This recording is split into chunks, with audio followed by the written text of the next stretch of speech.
انسان کو رزق کون دیتا ہے؟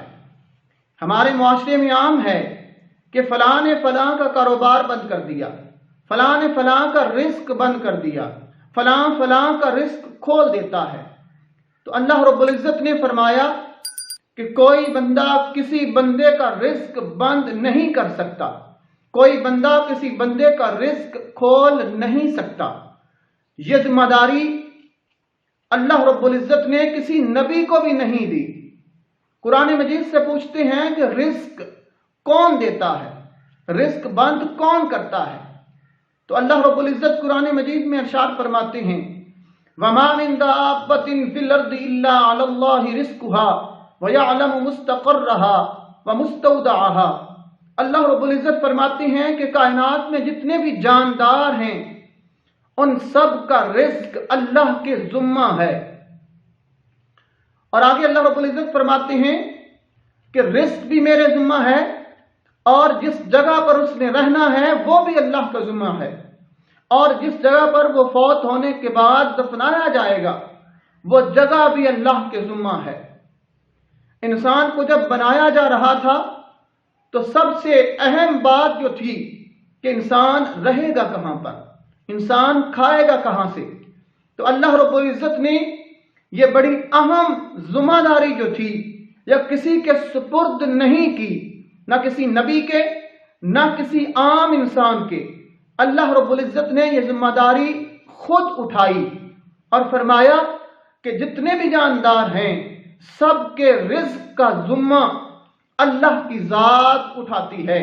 اور ایک اور مقام پر اللہ رب العزت فرماتے ہیں کہ إِنَّهُ يَبْسُطُ الرِّزْقَ لِمَن يَشَاءُ وَيَقْدِرُ۔ اللہ رب العزت فرماتے ہیں کہ اللہ جس کا چاہتا ہے وہ رزق بڑھا دیتا ہے اور جس کا چاہتا ہے رزق کم کر دیتا ہے۔ إِنَّهُ كَانَ بِعِبَادِهِ خَبِيرًا بَصِيرًا۔ اور آگے اللہ رب العزت فرماتے ہیں کہ اللہ کی ذات بڑی باخبر ہے۔ ایک اور مقام پر اللہ رب العزت فرماتے ہیں کہ وَاللَّهُ تَرْزُقُ مَن يَشَاءُ بِغَيْرِ حِسَابٍ۔ اللہ رب العزت فرماتے ہیں کہ مجھے قسم ہے اللہ ہونے کی کہ میں جس کو چاہتا ہوں جتنا چاہتا ہوں رزق عطا کرتا ہوں۔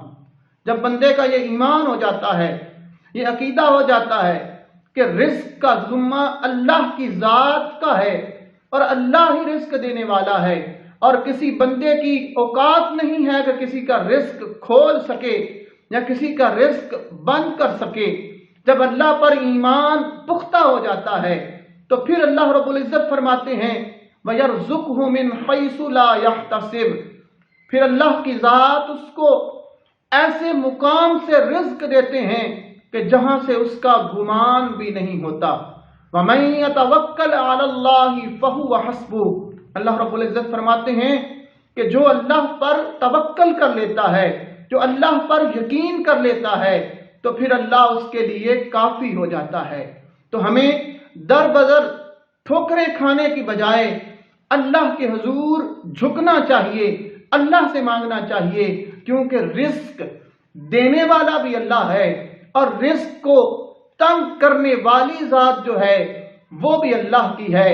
وہ کسی کا رزق بند نہیں کرتا، وہ رزق کو تھوڑا کرتا ہے صرف آزمانے کے لیے کہ جب میں اس کا رزق کم کرتا ہوں تو اب یہ در بدر ٹھوکریں کھاتا ہے، کبھی کسی کے پاس جاتا ہے رزق کو، کبھی کسی کے پاس رزق کے لیے جاتا ہے، لیکن اللہ کی ذات کہتی ہے کہ میں رزق تنگ اس لیے کرتا ہوں کہ میں اس کو آزماتا ہوں کہ اب میں اس کا رزق کم کروں تو اب یہ میرے حضور آتا ہے یا کہیں اور جاتا ہے۔